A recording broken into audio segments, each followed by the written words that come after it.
ہوگی. تو اسی سارے معاملات پر بات کرنے کے لیے سینئر اینکر پرسن ندیم ملک صاحب ہمیں جوائن کر چکے ہیں. ایک تو ندیم ملک صاحب، ابھی تک کی جو پیش رفت ہو چکی ہے اور سیکنڈ راؤنڈ کو لے کر جو امکانات روشن ہو چکے ہیں، یہ اہم ڈیولپمنٹ ہے، اس پر آپ کی انڈرسٹینڈنگ کیا کہتی ہے اور آپ کیا دیکھ رہے ہیں کہ یہ سیکنڈ راؤنڈ آگے ہمیں کس راؤنڈ کی جانب لے کر جا رہا ہے؟ امریکہ اور ایران دونوں کو ایک ڈیل کی ضرورت ہے، اور دونوں کو صرف جب اکٹھے بیٹھے تو ایک دوسرے سے وہ توقعات رکھنی چاہیے جو ایک ملک پوری کر سکتا ہے. امریکہ ایران سے ایسی فرمائشی لسٹ بھیج رہا تھا اور ساتھ ہی ساتھ یہ تھا کہ اس پہ بلا مشروط دستخط کر کے وہ جو ایرانی ٹیم ہے وہ اٹھے، جس میں نیوکلیئر کا معاملہ ہو، ہرمز کا معاملہ ہو، یا باقی ایون میزائل پروگرام کے اوپر وہ شروع کے اندر ان کی بہت اسٹف قسم کی ڈیمانڈ تھی. لیکن پچھلے 15 روز کے اندر ٹرمپ صاحب جو راگ لاتے ہیں روزانہ سوشل میڈیا کے اوپر، اس میں اب میزائل پروگرام کا ذکر نہیں وہ کرتے، صرف نیوکلیئر کا ذکر کرتے ہیں.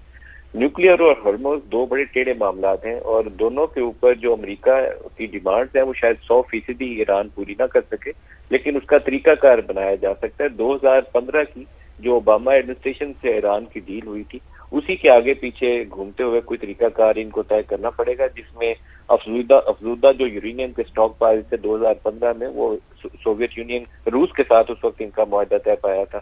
تو پاکستان، چین اور روس اس میں اہم کردار ادا کر سکتے ہیں. اسی طریقے سے یورینیم انریچمنٹ کے حوالے سے امریکہ کی شرط یہ ہے کہ 20 سال تک ایران 0% انریچمنٹ پہ چلے جائے، یعنی کہ بالکل اس انریچمنٹ پروسیس کو ترک کر دے. ایران کا کلیم یہ ہے کہ وہ NPT کے دستخط کیے ہوئے انہوں نے، تو ان کو حق حاصل ہے. تو اس کے اوپر کوئی درمیانی راستہ ان کو نکالنا پڑے گا، جس کا مجھے لگتا ہے کہ امکان موجود ہے، راستہ نکل آئے گا. جو ہرمز والا معاملہ ہے اس کے اوپر ایران کی پوزیشن یہ ہے کہ ہمیں کوئی $200-250 ارب کا تو اس جنگ کی وجہ سے نقصان ہو گیا، اس کے لیے ہمیں پیسے چاہیے. وہ کہتے ہیں کہ جتنی سینکشنز امریکہ نے ان کے اوپر عائد کر رکھی ہیں انقلاب ایران کے بعد، وہ ساری ہٹائی جائیں. جتنے ان کے ایسٹس فریز کیے گئے ہیں، وہ $100 ارب سے زیادہ ان کی مالیت بنتی ہے، وہ سارے ان فریز کیے جائیں. اسی طریقے سے امریکہ سے وہ مطالبہ کرتے ہیں کہ ایک ایسی گارنٹی دے جو ایران کو قابل قبول ہو کہ امریکہ 6 ماہ بعد دوبارہ ایران کے اوپر حملہ آور نہیں ہوگا. اب یہاں پر گیو اینڈ ٹیک کے لیے ان کے پاس گنجائش موجود ہے. امریکہ کو کچھ ان کے اوپر پابندیاں نرم کرنی پڑیں گی، کچھ ایسٹس ریلیز کرنے پڑیں گے، اور اسی طریقے سے اسٹیٹ آف ہرمز کے اوپر امریکہ اپنا نیول بلاکیڈ اینڈ کرے گا، اور ایران جو ہے وہاں سے فری پیسج کے لیے کوئی راستہ ہموار کرے گا. تو یہ بیک وقت کچھ چیزیں طے پانی چاہیے. مجھے تھوڑا سا سرپرائز یہ ہے کہ ایک سٹیپ نیچے یہ گئے ہیں، JD وینس اور کالیباف خود نہیں بیٹھ رہے اس کے اندر. تو ایک تو یہ طریقہ کار ہو سکتا ہے کہ پہلے کچھ بنیادی امور کے اوپر اتفاق رائے ہو جائے، پھر نیکسٹ لیول کے اوپر ڈیسائیڈ کیا جائے کہ وہ کس نے آنا ہے اور کس نے دستخط کرنے ہیں. لیکن ملک صاحب اس ایشو کی کمپلیکسٹی کی اگر ہم بات کریں نا تو اس کو بھی سمجھنا چاہیے، کیونکہ بہت پرانا ایک تو کانفلکٹ ہے یہ، اور دونوں سائڈوں پہ جو معاملات ہیں وہ بہت ہی ڈائیورس ہیں اور بہت ہی زیادہ جو ہے نا وہ کمپلیکس ہیں. اس کے علاوہ کچھ سپوائلرز کا کردار بھی ہے، پھر اس کے ساتھ ساتھ جو ڈومیسٹک پریشر ہے اس کو بھی انڈر ایسٹیمیٹ نہیں کیا جاتا. اب اس سارے معاملے میں پاکستان نے بہت ہی جو ہے نا وہ کامیابی سے شٹل ڈپلومیسی کی، جس کو اور ان کو ایک میز پر پہلے بھی بٹھایا اور اب بھی بٹھا رہا ہے. کس طرح دیکھ رہے ہیں اس ساری سچویشن کو؟ پاکستان نے تو ایک بہت ہی آنیسٹ قسم کے جو سہولت کار کے طور پر ان کو ساتھ بٹھانا ہے. فیصلہ تو ان دونوں ممالک نہیں لینا. پاکستان کی تو بہت اچھی کاوش یہ ہے کہ وہ ان دونوں کو دوبارہ بٹھا دے گا. 50 سال سے تو یہ آپس میں ملے نہیں ہے. تو پہلا جو راؤنڈ تھا وہ اچھی پروگریس تھی، اچھی پیش رفت تھی، اور اس کے بعد بھی سلسلہ ٹوٹا نہیں ہے.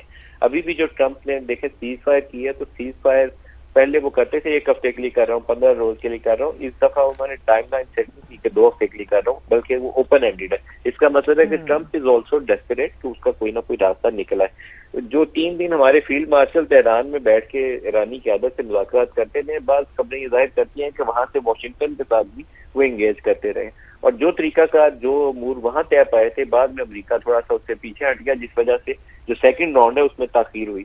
اب اگر امریکہ کچھ چیزوں کے اوپر ایک آنیسٹ پوزیشن لے اور فلیکسیبل رہے، بہت ہارڈ لائن نہ لے، پیٹر ہیگسیٹ جیسے لوگ جو بیانات دیتے ہیں اس سے گریز کرے، تو پھر ان کا راستہ نکلانا چاہیے. اور جتنا جلدی ایران اور امریکہ اس مسئلے کو حل کر لیں دونوں کے مفاد میں ہوگا. ادروائز جو ہارڈ لائنرز ہیں وہ ٹیک اوور کر لیں گے، اور امریکہ کا بھی نقصان ہوگا اور ایران کا بھی نقصان ہوگا. یہ نہیں ہے کہ ایک پارٹی وہاں سے ونر اٹھے گی. اس جنگ میں کوئی ونر نہیں ہے، دونوں نے خسارے میں رہنا ہے. امریکہ کی اکانومی بیٹھ جائے گی، یورپ سارا بیٹھ جائے گا، اور ایران کا پورا جتنا انفراسٹرکچر انہوں نے سینکشن کے باوجود ڈیولپ کیا سارا ڈسٹروائے ہو جائے گا. تو اس لیے ان کو فوری طور پر اس مسئلے کے حل کی جانب جانا چاہیے، جو پورے اس علاقے کے عوام کے مفاد میں، پورے مڈل ایسٹ کے عوام کے مفاد میں.